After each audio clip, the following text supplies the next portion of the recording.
Safe, let me ask you something about. I want to get back to football here and these quarterbacks. If I gave you Arch Manning, Nussmeier, Lagway, Sellers, Mateer, okay? Manning, Sellers, Mateer, Lagway, and Nussmeier. Would you take that five? And I don't know who your fifth is in the Big Ten, so I'm going to let you fill it in. Over Aller, Altmaier, Mendoza. Who's More? I'm going to let him do. Who's 4-5 for you? I would have Raiola in there. Okay, so Dylan. If you're putting in DJ Lagway, I feel confident that Raiola is going to be better than him. So Cue the madman over here. Okay, so Raiola, and give me the fifth. Nico. I mean, is Nico the fifth? Nico over Moore. Nico over. I would say Nico over Moore for now. Over Sand. I would lean towards yes. It's a weird scenario with him arriving in the summer for UCLA. There's a way where that probably doesn't. But we've seen him play power conference football before at a decently high level. More than Mateer. And more than Sand. Okay. Right, if you're going. So Schaefer, which five would you take? From which conference? I'm probably nuts, but my favorite quarterback in there is Drew Aller. Out of all of those guys, you're not nuts. That's the correct answer. So if you like why I asked, Schaefer, I'll let you expound. I apologize, but let me just tell you where I'm going, and then the floor is yours. I think it's interesting to roll the dice on getting a fifth team in from the SEC and not taking the money from the conference game, bargaining for an AQ, when your fifth team is going to have to be quarterbacked by probably one of the aforementioned. And a lot of those guys we don't know anything about, really. We're just banking on best case scenario. That's where this came from, kind of. Well, I think it's overall a light year in terms of star power for college football. This is sort of where guys are going to have an opportunity to kind of break out and make names for themselves. I mean, you have the names because they were names in the recruiting, or they're names because they're literal last name in the case of Arch Manning.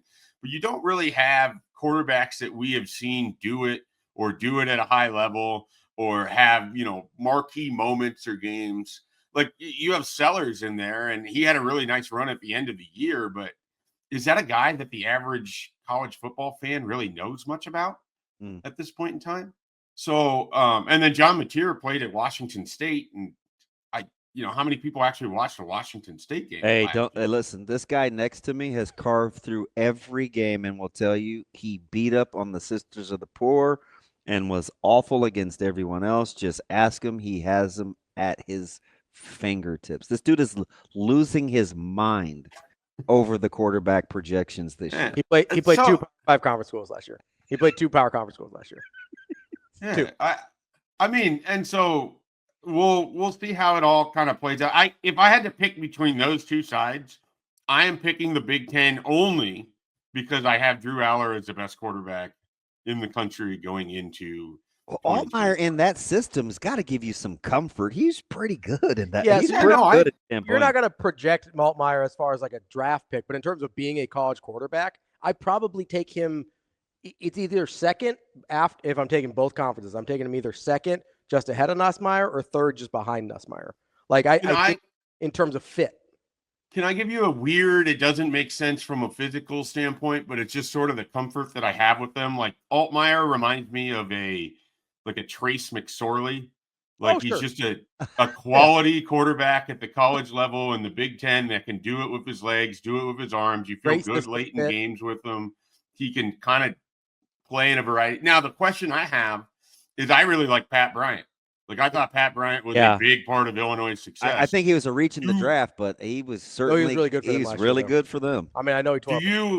Do you know who the next Pat Bryant is going to be for Illinois? Because he kind of came through in big situations. Like Ravi. Our Illinois site does a really good job, and I follow Jeremy Warner on Twitter, and you would see these stats. I mean, Pat Bryant's catch percentage when the ball was thrown his way It was like one of the highest in all of college football. So that was like a safety belt that Altmaier had that they're going to have to replace. And he was really, really good. I think Pat Bryant's a really good college wide receiver. We'll see what it looks like in the pros, but I don't know that they have an immediate replacement for that.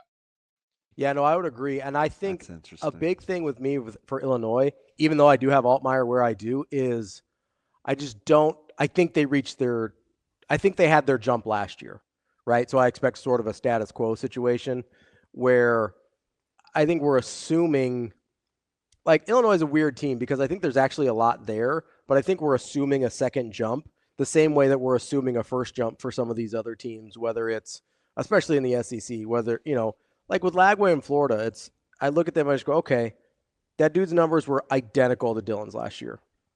Florida and Nebraska, I know that it went differently in terms of how the season progressed, but basically ended up with identical records last year. Like, why is Florida and Lagway a darling and Nebraska and Raiola is an afterthought? Like, I looked at this list, and I love you guys over at 24/7, and so that's the list that I used. I go, okay, Dylan is 6th in the conference on that list, which is fine, right? Okay, there's some unknowns in there. I get it. Yeah. But we've got lists where I've seen Lagway as number 2 in the country. Clad had him at 7. I've seen him at 7. I mean, Bud Elliott put him at 1. I don't understand. You can disparage 24/7 Sports lists. That's okay. I'm not. No, I'm not even trying to disparage the list. I'm just saying. I want you to. I disparage it. I don't think the lists are good. I think his point is, if Dylan's only 6th in the conference, how is Lagway top 5 in the country? I have no idea. I don't know why Lagway would be in the top 10 in the country. Like, 40% of his yards came against Tulane and Samford.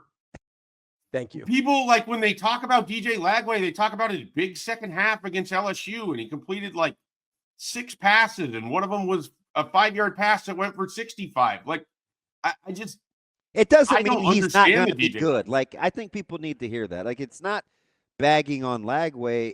His potential is as much as we're taking some wild leaps. Yeah, we're taking huge leaps of faith with him. That don't make sense. The hill I am dying on all offseason, and even towards the end of last year, I don't think nationally Dylan Raiola got enough credit for being the only true freshman quarterback in the power conferences to play every single game. Yep. To go through that week in and week out. Like, if you are someone, and I am famously on this show not, that believes that Nebraska is going to make a giant jump, some of that has to be predicated on the fact that Dylan Raiola went through all of that as a freshman and has all of that as banked experience. Mm-hmm. He doesn't have to go on his first road trip again. He doesn't have to go through his first go-around of power conference coordinators trying to trick him and confuse him and do different things.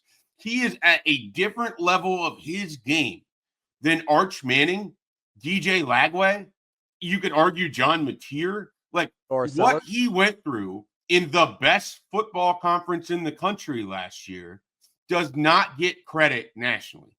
They look at the touchdowns, they look at the interceptions, they look at the middle of the year when Nebraska couldn't do anything, and that gets held against him. It doesn't get held against DJ Lagway, who only played in like 7 full games all of last year, because it doesn't have to be. And he had a great half against LSU, and he threw for 455 yards against Samford and blah, blah, blah, blah, blah. I just don't think people give enough credit for going through that experience and then just assuming that Arch Manning isn't going to have any pitfalls when he has to go through it for the first full time. Assuming that DJ Lagway picked up enough playing as a part-time quarterback last year that he's ready to make that jump.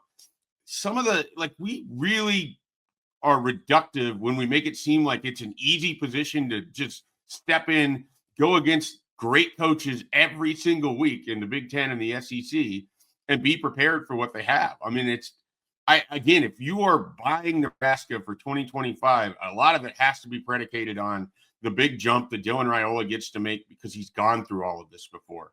There's really not a new experience. He played in the horseshoe. He's been in fourth quarter situations in the Coliseum. He's been in the fourth quarter situation in Memorial Stadium. Like, he knows and understands what this is. That is a huge boost, I think, for him going into year 2 that these other quarterbacks don't have. A couple of but guys. Would you rather be Aller with James Franklin or Nussmeier with Kelly? Aller Franklin. It's amazing that we don't disparage Drew Aller, but for his numbers, We don't get. Oh, they should be better. I mean, they're way good though. But he gets the ... and they But haven't had the anybody problem other than- is with Drew Aller, so much of it last year, like you take that USC game as an example, he had some good numbers in that game, but what he threw like 22 passes to Tyler Warren, and he's, the average depth of target wasn't downfield a whole lot. And so, like, some of it is he's just was asked to dink and dunk a lot last That's year. Altmaier. And then you flip forward to that Big Ten championship game against Oregon, and he's just letting that arm rip. And you're like, oh my God, this guy has some legitimate. And I thought that when he was a high school recruit, he had great film. I mean, he absolutely can throw the ball, but then you would, like I said, you'd watch early season Penn State, and it didn't look like they were really turning him loose. And then against Oregon, he's just kind of out there playing, and you could see the big arm. And it feels like they didn't have enough high-quality wide receiver to kind of allow him to go that way, or he just fell in love with throwing to Tyler Warren so much that they weren't showcasing as much of what they could do on the offense. I felt like they had if they let Drew Aller play to his ability and open things up a little bit, I think people are going to be more impressed by him. But yeah, I mean, the numbers alone aren't that impressive. I'm going off of pedigree, what I liked about his film, what his actual physical talent. I think he is as talented as anybody in the country. I really do. I'm not asking you to take a deep dive into South Carolina's offensive coordinator because Loggins has only been there, I think, 2 years. But for a Sellers kind of second-year OC there and a Raiola second-year kind of OC in Nebraska, would you rather be in Columbia or Lincoln? I mean, I would rather Dana Holgerson just in general. Like, and that's not it just it's not a lot of it's not a lot of disrespect to Sellers. I think if you look back, he had some big games against some light defenses in the SEC. He did, I think, tear up Oklahoma, so you got to give him a lot of credit for that. But I just don't know what to do with him. Like, I don't know that I believe that he's destined to repeat and build off of the last 5 games that he played at the end of the regular season last year. I just don't know that I'm there with Sellers the way that certainly Brad Crawford and some other guys at 24/7 Sports are. But some of that is I just don't know that I buy it. And then I go back to I didn't watch a lot of South Carolina late. I think I watched the Illinois game. They have a new I watched him against LSU, and he was I believe thrown into a tough spot there in that game and